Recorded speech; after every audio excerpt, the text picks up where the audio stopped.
ஆண்டவர் நல்லவர். ஆதியாகமத்தின் புஸ்தகம் 16ஆம் அதிகாரம் 7ஆம் வசனத்தை வாசித்து நாம் தேவனுடைய வார்த்தையை தியானிப்போம். கர்த்தருடைய தூதனானவர் அவளை வனாந்தரத்திலே சூருக்கு போகிற வழி அருகே இருக்கிற நீரூற்றண்டையில் கண்டு. அல்லேலூயா. உனக்காக தம்முடைய தூதர்களுக்கு கட்டளையிடுவார். தூதர்கள் மூலமா நமக்கு பாதுகாப்பு, பராமரிப்பு, பலப்படுத்தப்படும் அனுபவம் இது எல்லாம் இருந்தாலும் இந்த தூதர்களே நம்மளை டீல் பண்ணுறதுனால நீங்கள் நினச்சிடாதீங்க ஆண்டவர் நம்மளை தூதர் பொறுப்பில் ஒப்பு கொடுத்துட்டார் போல, அவர் கொஞ்சம் நம்மளை விட்டு தள்ளி நிற்கிறார்னு நினச்சிடாதீங்க. ஆமைன்னு சொல்லுங்க பார்க்கலாம். ஹல்லேலூயா. இந்த தூதர்களை குறித்து நான் பேசிகிட்டே இருக்கும்போது நான் தியானித்த அந்த நேரத்தில் எனக்கு இப்படி ஒரு எண்ணம் வந்துட்டு, ஒருவேளை நம்ம ஆட்கள் இப்படி நினச்சிருவாங்களோ, தூதர்னே சொல்லிட்டு எப்போ பார்த்தாலும் யார் தான் வரப்போகிறா, அப்போ ஆண்டவர் நம்மளை விட்டு கொஞ்சம் தள்ளி நிற்க போகிறார் போல். இந்த வருஷம் ஃபுல்லாக ஆண்டவர் ஓரமாக நின்றுட்டு யார் அனுப்ப போகிறாரு, தூதரை அனுப்ப போகிறாரு அப்படின்னு நீங்கள் நினச்சிடாதீங்க. தூதரையே ஆண்டவர் உங்களுக்கு அனுப்புகிறாருன்னா உங்கள் மேலே அவர் ரொம்ப கண்ணும் கருத்துமாக இருக்கிறதுனால உங்களுக்கு உடனடியாக அனுப்பப்படும் பணிவிடை ஆவிகளை ரெடியாக வச்சிருக்கிறாரு காட்டுறதுக்கு தான். இப்போ இந்த இடத்துல நம்ம வாசிக்கிறோம் கர்த்தருடைய தூதனானவர் அப்படின்னு ஒரு வார்த்தை. ஏற்கனவே வேதாகமத்தை நன்கு அறிந்த தேவ பிள்ளைகளுக்கு இந்த வார்த்தை யாரை குறிப்பிடுகிறது என்பது தெரியும். நானும் சில நேரத்தில் பிரசங்கம் பண்ணும்போது இது யாரை குறித்திருக்கிறதுன்னு சொல்லியிருக்கிறேன். ஆமே. பைபிளில் கர்த்தருடைய தூதன் அப்படின்னு வந்ததுன்னா அது தூதர்களை பற்றின வார்த்தை. ஆனால் கர்த்தருடைய தூதனானவர் அப்படிங்கிற வேர்டு வந்திருந்ததுன்னா அது திருத்துவத்தில் 2ஆம் நபராகி இயேசுவின் வெளிப்பாடு. அல்லேலூயா. இப்போ இங்கே இயேசு பழைய ஏற்பாட்டு காலத்தில் வனாந்தரத்தில் அலைந்து திரிந்து கொண்டிருந்த ஒரு சகோதரியை கண்டுருக்கு. அல்லேலூயா. அப்போ ஆண்டவருடைய பார்வையில் பட்ட அந்த பெண்ணுடைய வாழ்க்கை மாற்றமடைந்தது. அவளுக்கு ஒரு எதிர்காலத்தை கர்த்தர் அமைத்து கொடுக்கிறார். அவளுக்கும் வாக்குத்தத்தத்தை கொடுக்கிறார். அவளுடைய பிள்ளைக்கும் ஆசீர்வாதம் உண்டு என்பதை ஆண்டவர் என்ன செய்கிறாரு, உறுதிப்படுத்துகிறார். ஆனால் இதில் ரொம்ப ஆச்சரியமானது என்ன அப்படின்னா, இந்த ஆகார் அவ்வளோ வேல்யூபிளான ஆள் கிடையாது, அவ்வளோ இம்பார்ட்டண்ட்டான ஒரு நபர் கிடையாது, ஒரு முக்கியமான நபரோ ஒரு விசேஷமான ஆளோ கிடையாது. அவங்க ஆபிரகாமோடு கூட திடீர்னு இணைஞ்சவங்க, அவ்வளோதான்.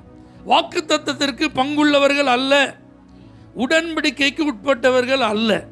ஆனால் அந்த சகோதரியவே யார் பார்த்துருக்கிறா, ஆண்டவர் கண்டு, கர்த்தருடைய தூதனானவர் கண்டு அவங்களுக்கு ஒரு வழி நடத்துதலையும் ஒரு ஆலோசனையும் கொடுத்து எதிர்காலத்தை குறித்த ஒரு ஆசீர்வாதத்தை அமைத்து கொடுத்திருந்தா இன்னைக்கு பிரத்யட்சமாக இயேசு நம்மளை பார்த்தா என்னெல்லாம் நடக்கும். ஆமென் சொல்லுங்க. அதை தான் உங்களுக்கு நான் சொல்ல போகிறேன். ஏன்னா பழைய ஏற்பாட்டில் தேவன் பார்த்து கண்டு அப்படிங்கிற நிறைய வார்த்தைகள் இருக்குது. அந்த குடும்பத்தில் லேயால் அற்பமாக எண்ணப்பட்டதை கர்த்தர் கண்டு அவள் ஆசீர்வதித்தார். இஸ்ரவேலர்கள் எகிப்தில் படுகிற உபத்திரவத்தை கண்டு ஆண்டவர் அவங்களை விடுதலையாக்கினார் அப்படின்னு பைபிளில் நம்ம பார்க்குறோம். இதெல்லாம் தேவன் அவர்களை பார்த்ததுனால. ஆனால் இன்னைக்கு நான் சுருக்கமாக உங்கள்கிட்ட சொல்ல விரும்புகிற ஒரு வார்த்தை, இந்த கர்த்தருடைய தூதனானவர் அப்படிங்கிற வேர்டுக்கு இணையான இயேசு இந்த பூமியில் வாழ்ந்த அந்த நாட்களிலே அவர் சிலரை கண்டார். அப்படி அவர்களை பார்த்தபோது என்ன நடந்தது, ஆமீன் சொல்லுங்க பார்க்கலாம். அவங்களுடைய வாழ்க்கை எப்படியெல்லாம் மாறியது, அதை தான் நான் இன்னைக்கு உங்கள்கிட்ட சுருக்கமாக பகிர்ந்து கொள்ள ஆசைப்படுறேன். மத்தேயு எழுதின சுவிசேஷம் 9ஆம் அதிகாரம் 2வது வசனத்தை நீங்கள் வாசித்து பார்த்தீங்கன்னா ஒரு 4 பேருடைய விசுவாசத்தை இயேசு கண்டுருக்கு. ஆமென். திமிர்வாதக்கார ஒருத்தன் நடக்க முடியாமல் இருக்கிறான், படுத்த படுக்கையாக இருக்கிறான். ஆனால் அந்த மனுஷனை இயேசுவின் இடத்தில் தூக்கி கொண்டு வர ஒரு 4 பேர் ட்ரை பண்ணுறான்.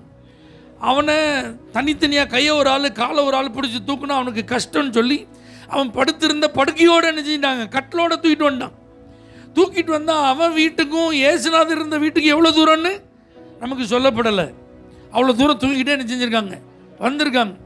இப்போ தூக்கிட்டு வந்து இயேசு இருக்கிற வீட்டுக்கு உள்ளே நுழையணும்னு பார்த்தா திரளான கூட்டம் நெருக்கி கொண்டு இருந்ததுனால உள்ளவே என்ன செய்ய முடியல, தனி நபரே உள்ளே போக முடியாது.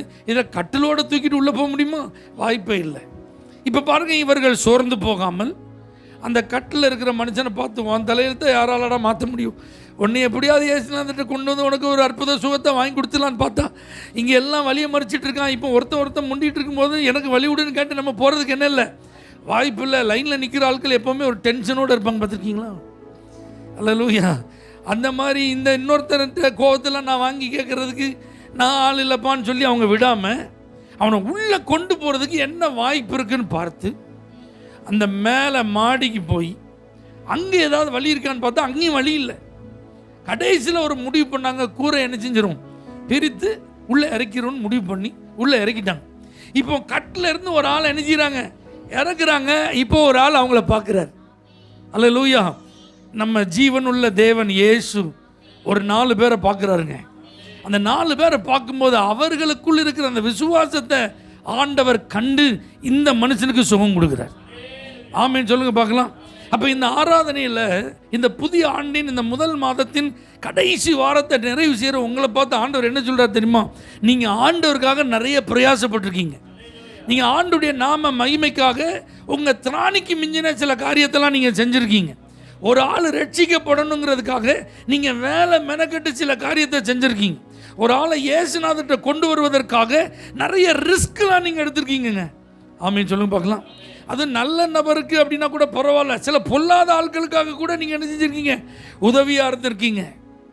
சிலர்லாம் ஆண்டவர் பக்கம் வருவதற்கு தகுதியே இல்லைன்னு சொல்கிற ஆட்கள்கிட்டையும் நீங்கள் அன்பாக பேசி அவங்களையும் ஆண்டவருக்குள்ளே வழி நடத்துறதுக்கு ஏதாவது ஒரு வாய்ப்பு இருக்கான்னு என்ன செஞ்சுருக்கீங்க, பார்த்துருக்கீங்க. உங்கள் வேலையை பார்க்குறதுக்கு உங்களுக்கு என்ன இல்லை, நேரம் இல்லை.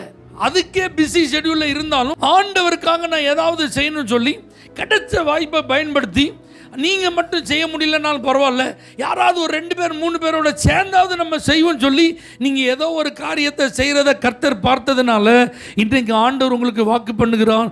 இதை போல் நிறைய பேருக்கு ஆண்டவர் உங்களை ஆசீர்வாதமாய் மாற்றுவார். நீங்கள் நிறைய பேர் எழுந்து நடப்பதற்கு காரணமாக இருக்க போகிறீங்க. நிறைய பேர் பிழைப்பதற்கு காரணமாக இருக்க போகிறீங்க. நிறைய பேர் வாழ்வதற்கு காரணமாக இருக்க போகிறீங்க. நிறைய பேர் ரட்சிக்கப்படுவதற்கு காரணமாக இருக்க போகிறீங்க. நிறைய பேர் இயேசுதான் தெய்வம் என்பது அறிந்து கொள்வதற்கு நீங்கள் ஒரு வழியாக என்ன செய்ய போகிறீங்க, இருக்க போகிறீங்க. எல்லாரும் கடன்னு தூக்கி போடப்பட்ட சில நபர்களையும் ஆண்டவர்கிட்ட கொண்டு வந்து ஆசீர்வதிக்கப்பட வைக்கிறதற்கான வாய்க்காலாய் ஆண்டவர் உங்களை மாற்றப் போகிறார். அல்லேலூயா. நீங்கள் நினச்சிருக்கலாம், நான் எக்ஸ்ட்ரா எஃபோர்ட் எடுத்ததெல்லாம் யாருக்குமே என்ன செய்யாது, தெரியாது. ஆமேன். என் வேலையை நான் பார்த்தா பரவாயில்ல, இப்போ நான் பார்க்குறது இன்னொருத்தருடைய வேலை. அந்த வேலையை நான் செஞ்சதெல்லாம் யாருக்குமே என்ன செய்யாது. அதில் நான் எவ்வளோ ட்ரை பண்ணேன், எவ்வளோ எனர்ஜி ஸ்பெண்ட் பண்ணேன், எவ்வளோ டைம் ஸ்பெண்ட் பண்ணேன், என்னுடைய காரியங்களெல்லாம் எதெல்லாம் நான் சாக்ரிஃபைஸ் பண்ணேன், இதெல்லாம் மற்றவர்களுக்கு தெரியாது. ஆனால் கண்டுங்கிற அந்த வார்த்தையில் எல்லாமே இருக்குங்க. விசுவாசத்தை மாத்திரம் கண்டு கிடையாதுங்க, நீங்கள் எங்கே ஸ்டார்ட் பண்ணி எங்கே வந்து நிற்கிறீங்க எல்லாத்தையும் அவர் பார்க்கிறார். அல்லேலூயா. நல்லா புரிஞ்சுக்கோங்க, சோர்ந்து போகாதீங்க. ஒரு நபரை ஆதாயம் பண்ணுறதுக்கு நீங்கள் எடுக்கிற முயற்சியை கர்த்தர் பார்க்கிறார். ஒரு நபரை ஆண்டவர்கிட்ட கொண்டு வருகிற கிரியைகளை கர்த்தர் பார்க்கிறார். ஒரு நபருடைய ரட்சிப்புக்காக நீங்கள் கொடுக்கிற விலை கிரயத்தை கர்த்தர் பார்க்கிறார். அதற்காக நீங்கள் செலவு செய்கிற நேரங்களை கர்த்தர் பார்க்கிறார். அதற்காக நீங்கள் செலவு செய்கிற உங்களுடைய பலனை கர்த்தர் பார்க்கிறார். இதெல்லாம் பார்த்து உங்களை இதை போல அநேகருக்கு ஆசீர்வாதமாய் மாற்றப் போகிறார். ஆமீன் சொல்லுங்க பார்க்கலாம். அல்லேலூயா. ஆண்டவர் பார்த்தாருன்னா அப்படி தான் இருக்கும். அந்த ஆட்களுடைய விசுவாசத்தை பார்த்து அந்த மனுஷனுக்கு சுகம் கொடுத்ததுனால அவங்களுக்கு எப்படி இருந்திருக்கும், நம்ம மிஷன் சக்ஸஸ், நம்ம வேலை சக்ஸஸ், நம்ம பிரயாசம் வீண் போகலை, நம்முடைய முயற்சி ஆண்டவர் விருதாவாக என்ன செய்யலை, விடலை. அதுக்கு ஒரு நல்ல பலன் கிடைச்சிது. ஒரு ஆத்மா ரட்சிக்கப்பட்டுட்டு ஒரு ஆத்மா சபைக்கு புதுசாக வந்துட்டாங்க. அப்போ ஆண்டவர் நம்முடைய ஜெபத்தை கேட்டு நம்முடைய முயற்சி என்ன செய்திருக்கிறார், வாய்க்க பண்ணி இருக்கிறார்னு இனி வரக்கூடிய காலத்தில் நீங்கள் சொல்ல போகிறீங்க. ஆமீன் சொல்லுங்க பார்க்கலாம். அல்லேலூயா. இப்போ மத்தேயு 9ஆம் அதிகாரம் 9வது வசனத்தில், அவ்விடம் விட்டு புறப்பட்டு போகையில் ஆயத்துறையில் உட்கார்ந்திருந்த மத்தேயு என்னும் ஒரு மனுஷனை கண்டு. ஆமீன் சொல்லுங்க. டாக்ஸ் கலெக்ட் பண்ணுற ஆஃபீஸில் உட்கார்ந்துருக்கிற ஒரு மனுஷனை எல்லாரும் பார்த்தா எப்படி பார்ப்பாங்க, எப்படி பார்ப்பாங்க, ஒரு ஆஃபீஸராக பார்ப்பாங்க. அப்படி தானே, கவர்மெண்ட் வேலை பார்க்குறான்னு நினச்சிவாங்க, பார்ப்பாங்க. இப்படி போய் நம்மள்கிட்ட இருந்து வரிய அந்த நாட்டுக்காரனுக்கு வசூலித்து கொடுக்குறானையா, இந்த வேலையும் ஒரு வேலையா, இவன் இதை போய் பார்த்துட்டு இருக்கானா அப்படியும் கூட பார்த்துருப்பாங்க. ஏன்னா அந்த நாட்கள் அப்படி தான் இருந்துச்சு. அல்லேலூயா. இவனுக்கெல்லாம் என்னையா கவலை, உட்கார்ந்த இடத்துல சம்பளம் என்ன செஞ்சிருது, தேடி வந்துடுது. அப்படி கூட சிலர் என்ன செஞ்சுருக்கலாம், பார்த்துருக்கலாம். ஃபேனுக்கு கீழே ஒயிட் காலர் ஜாப் இவர் என்ன செய்கிறாரு, பார்க்குறாரு அப்படின்னு கூட என்ன செஞ்சுருக்கலாம், இது வரைக்கும் பார்த்துருக்கலாம். ஆனால் இயேசு அவனை பார்க்கும்போது ஒயிட் காலர் ஜாப் பார்க்குற ஆளாக பார்க்கல. அல்லேலூயா. டேக்ஸ் கலெக்ட் பண்ணுற ஆஃபீஸில் வேலை பார்க்குற ஒரு ஆளை அனுச்சியில் பார்க்கல. வெறும் சாதாரண ஒரு மத்தேயுவா அவனை நினைச்சிக்கல பார்க்கல. அவன் ஒரு பெரிய அப்போஸ்தலனா கர்த்தர் பார்க்கிறார். ஒரு சுவிசேஷத்தை எழுத போகிற ஒரு ஆசிரியனா கர்த்தர் பார்க்கிறார். ஆண்டவருடைய வாழ்க்கை வரலாறு யூதர்களுக்கு புரியும்படி மிக தெளிவாக பழைய ஏற்பாட்டு தீர்க்க தரிசனங்களெல்லாம் கோட் பண்ணி ஒருவராலும் மறுக்க முடியாத ஒரு வார்த்தை அப்படியே சரித்திர சான்றா மாறப்போகுது. அதுக்கு ஒரு கருவியாக அவனை பார்த்தான். அல்லேலூயா. என்னை பின்பற்றி வா அப்படின்னு சொல்லிட்டு போனார். அவன் எழுந்து அவருக்கு என்ன செஞ்சான்? பின்னாடி போனான். நல்லா புரிஞ்சுக்கோங்க, கர்த்தர் உங்களை பார்க்குறாருன்னா நீங்கள் என்ன வேலை பார்க்குறீங்க, நீங்கள் எந்த இடத்துல இருந்து அதை பார்க்குறீங்க, அதில் எத்தனை வருஷமாக இருக்கிறீங்க, நீங்கள் எவ்வளோ சம்பளம் வாங்குறீங்க, அதெல்லாம் அவர் என்ன செய்ய போகிறதில்ல, பார்க்க போகிறதில்ல. நீங்கள் அவருக்கு தேவைன்னு பார்க்குறாருங்க. அல்லேலூயா. உங்களை வச்சு அவர் ஏதோ ஒன்று செய்ய விரும்புகிறோம். அப்போ இந்த வார்த்தையை கேட்குற நீங்கள் எந்த ஃபீல்டுலலாம் இருக்கலாம், ஆனால் இன்றைக்கி கர்த்தர் உங்களை பார்க்குறார். ஏன்னா நீங்கள் அவருக்கு வேணும். உங்களுக்கு கர்த்தர் கொடுத்த ஞானம் அவருக்காக பயன்படணும். உங்களுக்குள்ள கர்த்தர் வைத்திருக்கிற தாளந்தை நீங்கள் அவருடைய நாமத்திற்காக உபயோகப்படுத்தணும். நீங்கள் ஊழியத்துக்கு வரணும். அதுக்கு தான் கர்த்தர் உங்களை பார்க்குறார். அல்லேலூயா. ஒரு ஊழியக்காரனா கர்த்தர் உங்களை பார்க்குறார். ஒரு ஊழியக்காரியா கர்த்தர் உங்களை பார்க்கிறார். ஆண்டவரை பின்பற்றுகிற சீஷர்களில் ஒருவர் ஆண்டவர் உங்களை பார்க்கிறார். அல்லேலூயா. அநேகரை சீஷராக்குகிற ஒரு தலைவனா கர்த்தர் உங்களை பார்க்கிறார். அல்லேலூயா. ரட்சிப்புக்குள்ள வரப்போகிறதற்கு ஒரு வழியை உண்டாக்குகிற ஒரு பெரிய பொக்கிஷமாக ஆண்டவர் உங்களை பார்க்கிறார். எத்தனை பேருக்கு இதெல்லாம் நம்ப முடியுது? இன்னைக்கு ஆண்டவர் உங்களை பார்க்குற அந்த பார்வை அது சாதாரணமானதல்ல. உங்களுக்கே உங்களை நம்ப முடியாத அளவுக்கு உங்கள் அடையாளத்தை அது மாற்றக்கூடியது. ஆமென். உங்கள் ஸ்தானத்தை அது மாற்றக்கூடியது. உங்கள் இடத்தை அது மாற்றக்கூடியது. உங்கள் சூழ்நிலையை அது மாற்றக்கூடியது. உங்கள் ப்ரொஃபஷனையே அது மாற்றக்கூடியதுங்க. ஆண்டுடைய பார்வைக்கு அந்த வல்லமை இருக்குது. இன்றைக்கி ஊழியத்திற்கு ஆட்கள் தேவை. தேவனுடைய ராஜ்யத்தில் பணிபுரிவதற்கு ஆட்கள் தேவை. அல்லேலூயா. சுவிசேஷம் சொல்லுவதற்கு ஆட்கள் தேவை. ஆத்துமாக்கள் ஆதாயம் பண்ணுறதுக்கு ஆட்கள் தேவை. கிராமங்களை பட்டணங்களை சந்திப்பதற்கு ஆட்கள் தேவை. மிஷினரியா ஆண்டவருக்காக ஊழியம் செய்யறதுக்கு ஆட்கள் தேவை. சுவிசேஷ பணியை நிறைவேற்ற ஆட்கள் தேவை. அல்லேலூயா. அப்போ ஆண்டவர் உங்களெல்லாம் பார்க்குறாருன்னா அதுக்கு தான் பார்க்குறாரு. அல்லேலூயா. இன்னைக்கு அப்படி உங்கள் மேலே அந்த பார்வை விழுந்து உங்களை கர்த்தரை அழைப்பதை நீங்கள் உறுதிப்படுத்தினா சந்தோஷமாக வந்துடுங்க. அல்லேலூயா. என்னை பின்பற்றி வா அப்படின்னு சொல்லி ஆண்டவர் கூப்பிடுறத நீங்கள் உங்களை தான் பார்த்து கூப்பிட்றான்னு கன்ஃபார்ம் பண்ணால் எதையுமே நீங்கள் யோசிக்க வேண்டாம். ஆமேன்னு சொல்லுங்கள். எல்லாவற்றையும் விட்டு அவரை பின்பற்றி வந்த அந்த சீசர்களுக்கு ஏதாவது குறை இருந்துச்சா? வழிக்கு போய் எடுத்துகிட்டு போகாதீங்க. மாற்று வஸ்திரத்தை எடுத்து போகாதீங்க. யாரையும் நம்பி போகாதீங்க. நீங்கள் எதிரே இருக்கிற கிராமத்துக்கு போயிட்டு வாங்கன்னு அனுப்பி விட்டவங்க வந்து என்ன சொன்னாங்க? நாங்கள் சாப்பாடு இல்லாமல் கஷ்டப்பட்டோம், ட்ரெஸ் இல்லாமல் கஷ்டப்பட்டோம், அப்படியே சொன்னாங்க. ஆச்சரியமான ரிப்போர்ட்டை கொடுத்தாங்கங்க. ஆண்டவருக்காக ஊழியம் செய்வது பாக்கியம். ஆமேன்னு சொல்லுங்கள் பார்க்கலாம். பிரதிபலனை எதிர்பார்க்காம வரணும். பணம் கிடைக்குமா, பொருள் கிடைக்குமா, வீடு கிடைக்குமா, காரு கிடைக்குமா, பேர் கிடைக்குமா, புகழ் கிடைக்குமா நினைச்சக்கூடாது, வரக்கூடாது. ஆத்மாவை ஆதாயம் பண்ணுறதுக்கு கர்த்தரினே கூப்பிட்டுருக்காரு. அப்படி இருந்தால் நீங்கள் வாங்க. அல்லேலூயா. அப்படி இல்லாதவங்க ஆண்டவருக்கு தேவையே இல்லை. என்னை பின்பற்றி வா, அவ்வளோதான். ஏன்னா அவரை பின்பற்றி வருவதற்கு அன்றைக்கி ஒரு பெரிய கூட்டமே இருந்தது. ஒருத்தர் வாலண்டியராக அவர்கிட்ட வந்து நான் உங்களை பின்னாடி பின்பற்றி வர விரும்புகிறேன்னா ஆண்டவர் அவனுக்கு என்ன ரிப்ளை சொன்னார்? எப்போ நரிகளுக்கு என்ன இருக்குது? குழிகள் இருக்குப்பா. ஆகாயத்து பறவைக்கு என்ன இருக்குது? கூடுகள் இருக்குது. ஆனால் மனுஷகுமாரனுக்கோ தலைகளை சாய்க்க இடம் இல்லை. அப்போ யாருக்கு என்ன பதில் சொல்லணும்னு அவர் பார்வைக்கு தெரியும். அவர் பார்த்த எல்லாரையும் அவர் ஊழியத்துக்கு என்ன செய்யலை? கூப்பிடலை. ஆமென் சொல்லுங்க. இந்த இடத்துல அமர்ந்திருக்கிற நீங்கள் எல்லாருமே ஊழியத்திற்காக பிரத்யேகமாக அழைக்கப்பட்டவர்கள் அல்ல, அழைக்கப்படுவதும் இல்லை. அல்லேலூயா. அவர் யாரை பாயிண்ட் அவுட் பண்ணுறாரோ அந்த கண்ணு யாரை பார்க்குதுன்னு அவங்களுக்கு தெளிவாக தெரியும். அந்த வார்த்தை யார்கிட்ட பேசுதுன்னு அவங்க இருதயத்திற்கும் அதை தெளிவாக உணர முடியும். ஆண்டோடைய அழைப்பில் குழப்பமும் இருக்காது, சந்தேகமும் இருக்காது. ஆண்டவர் ஒரு நபரை எனக்கு பின்பற்றி நீ என்னை பின்பற்றி வா அப்படின்னு கூப்பிட்டாருன்னா எல்லாத்தையும் விட்டுட்டு போகிறதுக்கு அந்த மனசில் பயமும் இருக்காது. எத்தனை பேர் இதெல்லாம் ஒத்துக்கிறீங்க? அப்படிப்பட்ட பார்வை தான் இன்றைக்கி உங்களை பார்க்குது.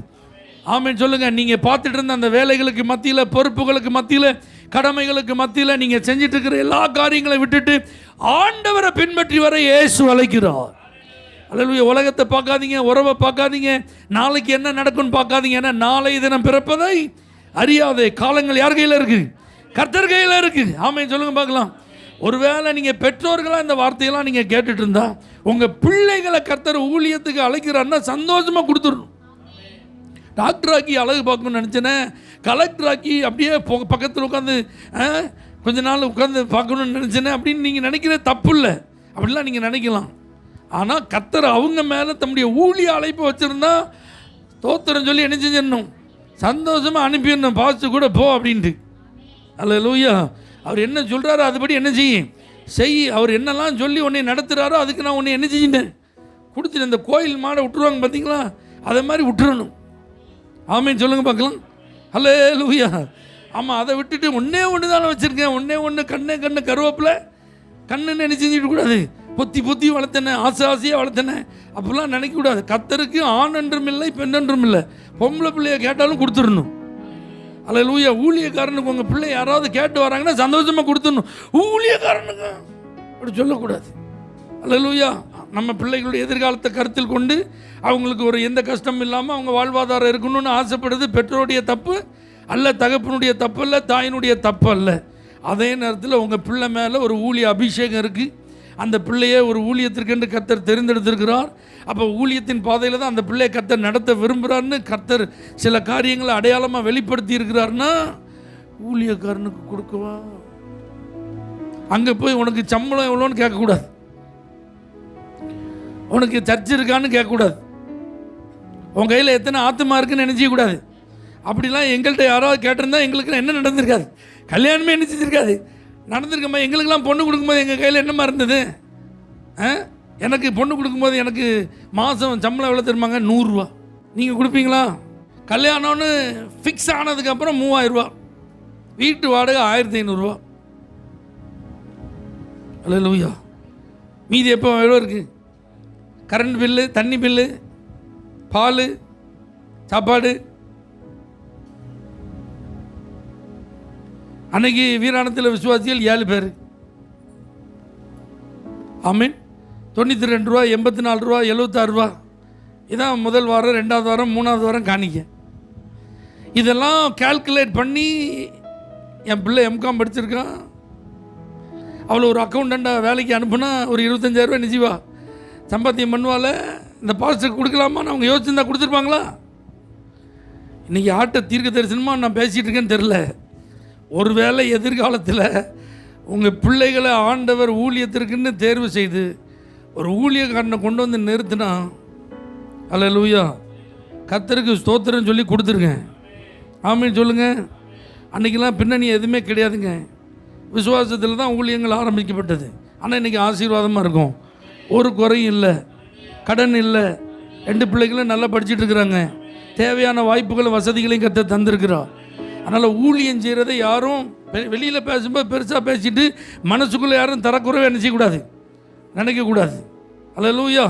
ஊழியத்திற்கு பிள்ளைகளை அனுப்புகிறதையோ ஊழியத்துக்கு பிள்ளைகளை ஒப்பு கொடுக்குறதையோ ஒரு நாள் தாழ்வாக குறைவாக நினைக்கக்கூடாது, நினைக்கக்கூடாது. அது ஒரு பெரிய ஆசீர்வாதம். ஆமீன் சொல்லுங்கள் பார்க்கலாம். அப்படி தான் இன்றைக்கி உங்கள் குடும்பத்தெல்லாம் கர்த்தர் பார்க்குறார். அப்படின்னா நான் விசுவாசிக்கிறேன் எல்லா வீட்லேயும் ஊழியக்காரன் இருக்கான். இந்த சபையில் அப்படிப்பட்ட ஊழியர்களை கர்த்தர் இனி வரக்கூடிய நாட்களில் எழுப்ப போகிறார். உங்கள் குடும்பத்திலேருந்து கர்த்தர் எழுப்ப போகிறார். எத்தனை பேர் இதெல்லாம் விசுவாசிக்கிறீங்க? அல்லேலூயா. மார்க் எழுதின சுவிசேஷம் 5ஆம் அதிகாரம் 38வது வசனம். இப்போ பாருங்கள், எவருவின் வீட்டுக்கு ஆண்டவர் வராரு. அங்கே பார்த்தா எவர் எப்படி ஆண்டவரை கூட்டு வந்தார் நமக்கு தெரியும். மரண அவஸ்தையாக இருக்கிற அவளுடைய மகள் சுகமாக ஆண்டவர் வந்து கையை வச்சு அவளுக்கு சுகம் கொடுக்கணும்னு தான் கூப்பிட்றார். ஆனால் நடந்தது என்ன? இயேசுநாதர் வர்றதுக்கு முன்னாடியே ஒரு மினி குரூஸே நடக்காங்க.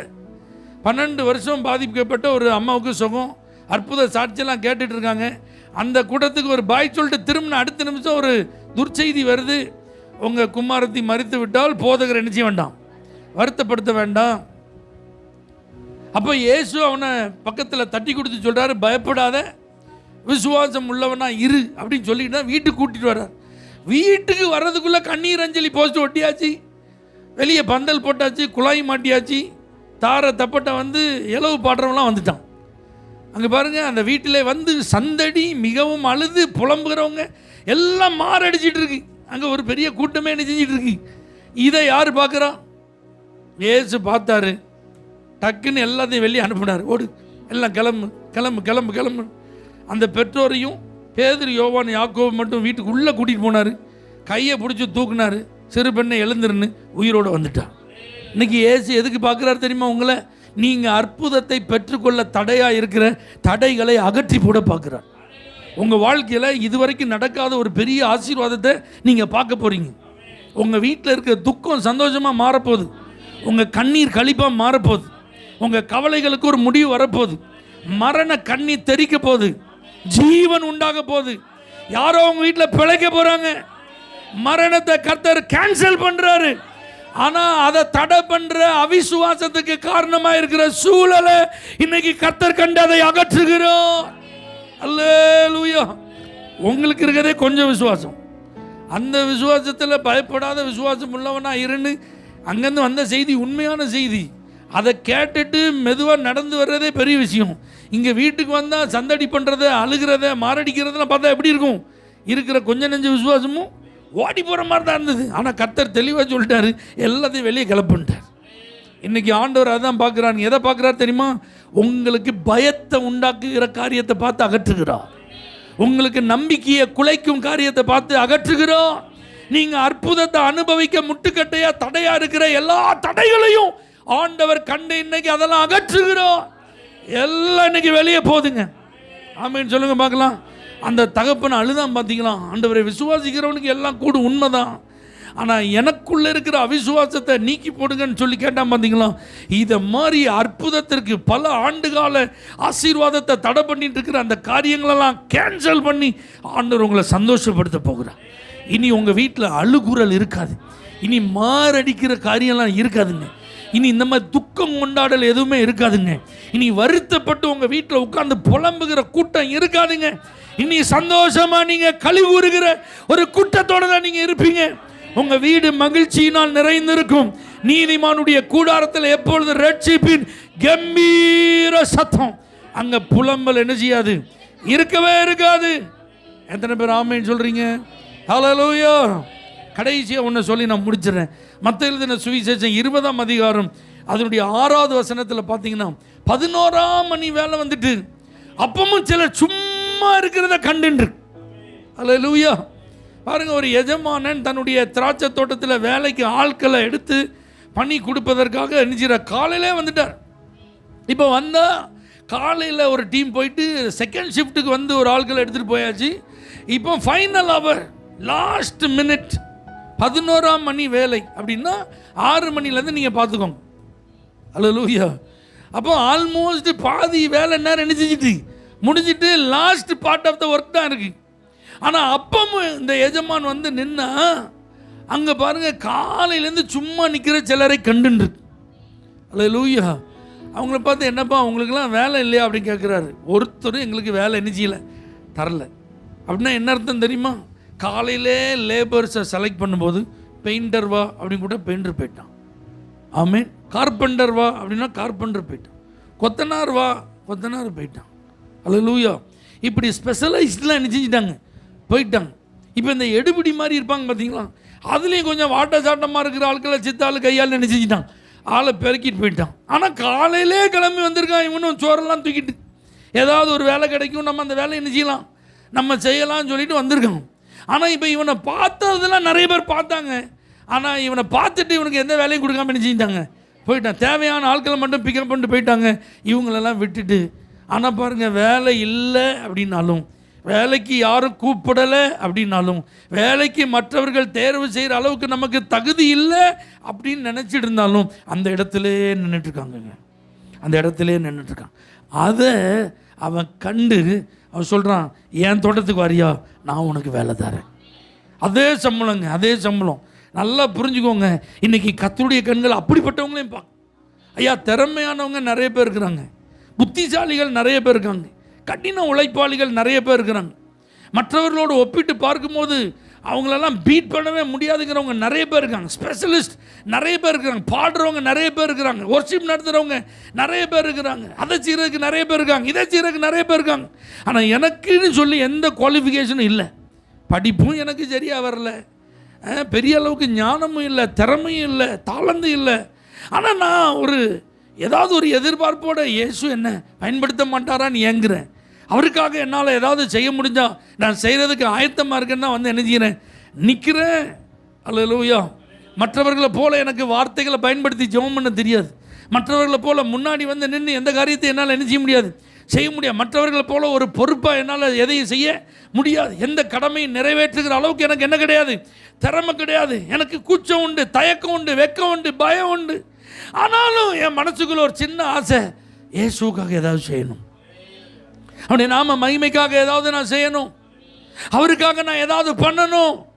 அப்படி நீங்கள் யாராவது இந்த இடத்துல இருந்தீங்கன்னா உங்களையும் ஆண்டவர் கண்டு திறமையானவங்களை, முதன்மையானவங்களை வேலைக்கு அமர்த்தி என்ன கூலியை கர்த்தர் பேசி கொடுப்பேன்னு சொன்னாரோ அதே கூலியை உங்களுக்கும் கொடுக்க அவர் பட்சபாதம் இல்லாதவர், பாரபட்சம் பார்க்காதவங்க. அவனுடைய கிரியைகளுக்கு தக்கதாக நாம் பலனை கொடுப்பேன்றார். அல்லேலூயா.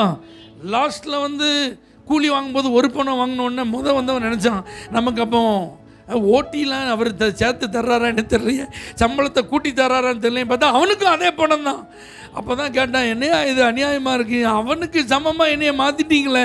நான் எப்போவே வந்தேன், எவ்வளோ நேரமாக வேலை செய்கிறேன், வெயிலெல்லாம் நான் வேலை செஞ்சேன். ஏய், பணம் ஏன் பணம், நீ ஒரு பணத்துக்கு சம்மதிச்சது உண்மை தானே? ஆமாம், வாங்கிட்டு போ. அவனுக்கு கொடுக்கறது கொடுக்காது ஏன் விருப்பம். நான் தயாளனாக இருக்கும்போது நீ ஏன் வன்கண்ணனாக இருக்க, ஓ வேலையை பார்த்துட்டு போட்டார். ஆமாம் சொல்லுங்கள். அப்போ தேவ ராஜ்யத்தில் ஏதாவது ஒரு வேலையில் நீங்கள் வந்துடுங்க. முழு நேரமாக ஊழியம் செய்யணுங்கிற அவசியமே இல்லை. அல்லேலூயா. அப்படியே தெருவாக போய் சுவிசேஷம் சொன்னால் தான் ஊழியம் அப்படிலாம் கிடையாது. நீங்கள் தினமும் 1 மணி நேரம் சபைக்காக, ஊழியங்களுக்காக, தேசத்திற்காக, மிஷினரிக்காக, சபை ஊழியருக்காக நீங்கள் பாரத்தோடு ஜெபிச்சா அதே ஒரு ஊழியம் தான். உங்கள் முழங்கால் அவருக்கு வேணும். உங்களுக்கு கண்ணீர் விட்டு ஜெபம் பண்ண தெரியுமா, அந்த கண்ணீர் அவருக்கு வேணும். உங்களால் உபவாசம் இருந்து ஜெபிக்க முடியுமா, உங்கள் உபவாசம் அவருக்கு வேணும். அல்லேலூயா. சொல்லுங்கள் ஒரு அல்லேலூயா. 5 2 1 ஏதோ ஒரு தாளந்து உங்களுக்குள்ள என்ன செய்யுது இருக்குது. நீங்கள் ஏதோ ஒரு விதத்தில் ஆண்டவருக்காக ஒரு கிரியையை என்ன செய்ய முடியும், உங்களால் செய்ய முடியும். இந்த சபைங்கிற அவயவத்தில் நீங்களும் ஒரு அங்கம் என்பதை மறந்து போயிடாதீங்க. உங்களுக்கு ஒரு ரோல் இருக்குது, உங்களுக்கு ஒரு பொறுப்பு இருக்குது, உங்களுக்கு ஒரு கடமை இருக்குது. அதை நீங்கள் செஞ்சால் போதும். அல்லேலூயா. என்னால் முன்னாடி வந்து எதாவது செய்யணும் அதுதான் அப்படிலாம் கிடையாதுங்க. நீங்கள் இருக்கிற இடத்துல எதனாலும் செய்யலாம். உள்ளே நீங்கள் எதனாலும் செய்யலாம், வெளியில் நீங்கள் எதனாலும் செய்யலாம். இந்த திரைக்கு முன்பு எதனாலும் செய்யலாம், இந்த திரைக்கு பின்பு எதனாலும் செய்யலாம். எல்லாரும் பார்க்குற மாதிரி இந்த ஊழியத்தில் எதனாலும் செய்யலாம். யாருமே பார்க்காததையும் இந்த ஊழியத்தில் நீங்கள் செய்யலாம். அல்லேலூயா. நீங்கள் தேசத்திற்காக திறப்பில் மன்றாடி ஜெபிக்கிற ஒரு ஆளாக இருக்கலாம். இந்த வீரான ரட்சிக்கப்படணும்னு அழுது ஜோம் பண்ணுற ஒரு வில்லியம் கேரியின் பாரம் உடைய ஒரு நபராக கூட நீங்கள் என்ன செய்யலாம், மாறலாம். ஆத்துமாக்களை தாரும் என்று உங்களை ஆண்டவர் சமூகத்தில் உனக்கு பதிலாக ஜீவனுக்கு ஈடாக ஜனங்களை தருவேன், மனுஷனை தருவேன் சொல்லி சொன்னீங்களேன்னு சொல்லி மன்றாடி ஜெபிக்கிற ஒரு நபராக கூட நீங்கள் என்ன செய்யலாம், இருக்கலாம். பரிந்து பேசி ஜோம் பண்ணுற ஒரு ஆளாக என்ன செய்யலாம், இருக்கலாம். வெளியில் யாருக்கும் தெரியாமல் நீங்கள் ஆண்டவருடைய சமூகத்தில் இந்த ஆலயத்தில் வந்து தினந்தோறும் ஜெபம் பண்ணுறதே ஒரு ஊழியம்தான். ஆமீன் சொல்லுங்கள். இந்த ஆலயத்தில் எல்லாரும் வருவதற்கு முன்பு இந்த ஆலயத்தை ஆயத்தம் பண்ணுறதில் உங்களை நீங்கள் ஈடுபடுத்திக் கொள்வது ஒரு ஊழியம்தான். அல்லேலூயா. இந்த ஊழியம் சம்பந்தப்பட்ட A to Z எந்த இடத்துல உங்களை அடாப்ட் பண்ண முடியுமோ அந்த இடத்துல உங்களை இணைத்து கொண்டு அதில் உங்களுடைய பங்களிப்பை நீங்கள் கொடுப்பீர்களானால் அவர்களுக்கும் ஏற்ற பலனை கொடுக்கிற கர்த்தருடைய கண்கள் தான் இன்றைக்கி உங்களை பார்க்க. அல்லேலூயா. எனக்கு ஒன்றும் செய்ய தெரியாது, எனக்கு எதுவும் செய்ய தெரியாதுன்னு அவங்க நிற்கவும் இல்லை, அவங்க வராமல் இல்லை. அவங்க ஆயத்தப்பட்டு காலையில் எல்லாரும் வந்தது போல் வந்தாங்க. அவங்க காத்திருந்தாங்க. அவங்க கையில் இருந்த ஆகாரத்தை வச்சுட்டு ஏதாவது ஒரு வாய்ப்பு கிடைக்குமான்னு சொல்லி அந்த இடத்துல அவங்க நின்றுட்டே இருந்ததுனால தான் 11ஆம் மணி வேளையில் அவருடைய கண்கள் அவர்களை கண்டது. எத்தனையோ வருஷமாக இந்த சர்ச்சுக்கு நான் வரேன், என்னை யாருமே பயன்படுத்தலை, என்னை யாருமே உபயோகப்படுத்தலை. இந்த மாதிரிலாம் அங்கலாய்க்க வேண்டிய ஒரு நபராக நீங்கள் இந்த சபையில் இருக்கவே முடியாதுங்க. ஏன்னா மனிதன் அல்ல உங்களை பார்க்குறது, கர்த்தர் தான் உங்களை பார்க்குறார். பயன்படுத்தணுங்கிறது மனிதன் மூலமாக அல்ல, யார் மூலமாக தான், கர்த்தர் மூலமாக தான். ஒரு ஆமீன் சொல்லுங்க பார்க்கலாம். ஒரு போத்திபார் அந்த யோசேப்பை காரிய சித்தி உள்ளவன் என்பதை கண்டாலும் அவனை வீட்டு விசாரணை கர்த்தனாக தான் ப்ரமோட் பண்ண முடியும். தேசத்திற்கு அதிகாரியாக ப்ரமோட் பண்ணணும்னா கர்த்தர் தான் பண்ணணும். எத்தனை பேருக்கு நான் சொல்றது புரியுது?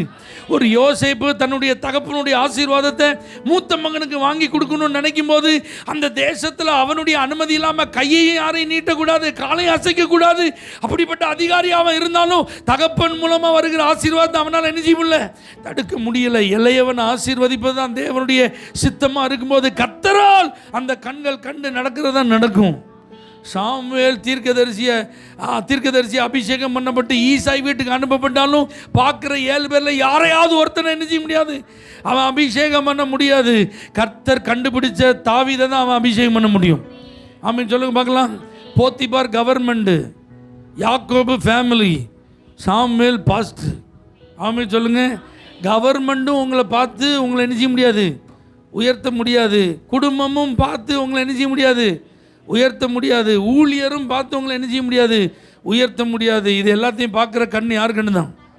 கர்த்தருடைய கண்ணு தான். அல்லேலூயா. இதை நீங்கள் புரிஞ்சு நீங்கள் செய்ய வேண்டியதெல்லாம், இந்த கர்த்தருடைய கண்கள் பூமி எங்கே என்ன செஞ்சிட்டு இருக்கு, உலாவிட்டு இருக்கு. எதுக்கு உலாவுது? உத்தமமாக யார் நடக்கிறாங்களோ அவங்களுக்கு தான் ஏதாவது செய்யணும்னு அந்த வல்லமையோட அவருடைய கண் என்ன செஞ்சிட்டு இருக்கு. அப்போ நம்முடைய வேலை அந்த கண்களை தான் பார்க்கணும். அல்லேலூயா. போத்திபார் என்ன செய்யக்கூடாது, பார்க்கக்கூடாது. யாக்கோபு என்ன செய்யக்கூடாது, பார்க்கக்கூடாது. சாமுவேல் என்ன செய்யக்கூடாது, பார்க்கக்கூடாது. யாரை தான் பார்க்கணும்? எனக்கு ஒத்தாசை வரும் பர்வதங்களுக்கு நேராக என் கண்ணை ஏறெடுக்கிறேன், வானத்தையும் பூமியும் உண்டாக்கின கர்த்தரிடத்திலிருந்து. அப்போ நீங்கள் இதை மட்டும் நீங்கள் செஞ்சு பாருங்கள். அவர்கள் அவரை நோக்கி பார்த்து பிரகாசம் அடைந்தார்கள், அவர்கள் முகங்கள் வெட்கப்படலைன்னு சொல்லி எந்தெந்த காரியத்தில் என்னென்ன செய்யணுமோ இந்த கர்த்தருடைய கண்கள், இந்த இயேசுவின் கண்கள் உங்களை கண்டு செய்ய வேண்டியதெல்லாம் செய்யுங்க. வாய்ப்புகள் உங்களுக்கு கொடுக்கப்படும். அல்லேலூயா. வாய்ப்பே கொடுக்காத உலகத்திலையும் வாய்ப்பை கொடுக்க ஒரு கர்த்தர் இருக்கிறார். அல்லேலூயா. 11ஆம் மணி வேலையில வந்து அவரால் வாய்ப்பு என்ன செய்ய முடியும், கொடுக்க முடியும். ஆகவே அந்த கண்ணு தான் என் மேலே படணும்னு சொல்லி உத்தமமாக வாழ நம்மை அர்ப்பணிப்போம்.